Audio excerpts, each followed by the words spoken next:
دخترم، تو هنوز نخوابیدی؟ اگه جام عوض شه خوابم نمیبره. شاه میره منم همین عادتو داره. یه جای دیگه که میره همش از این پهلو به اون پهلو میشه. حوری، یه سوال ازت بپرسم. تو از این ازدواج خوشحالی؟ راستشو بگو. فعلا فقط حرفشو زدیم. وقتی 2 نفر همو ببینن اون موقع میشه نظر داد راجبش.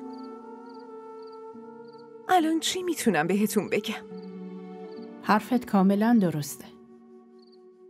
شامیر من پسر خیلی خوبیه.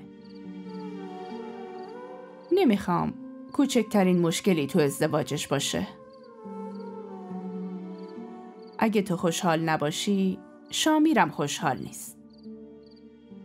شامیر از این ازدواج راضیه؟ باید راضی باشه. چون دختری به خوبی تو داره گیرش میاد. دیگه چی میخواد؟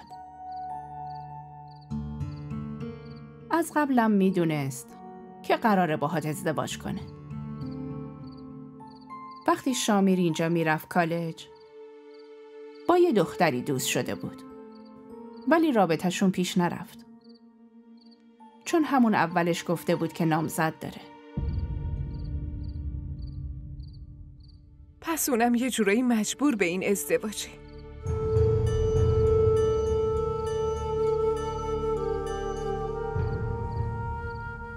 اگه خوابت نمیاد برو دراز بکش.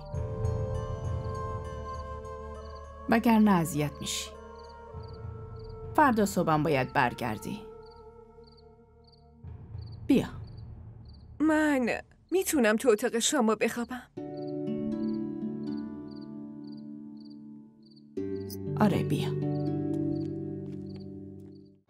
این ویدیو رو لایک کنید، کانالمون رو سابسکرایب کنید تا از سریال های جدیدمون هم آگاه باشید.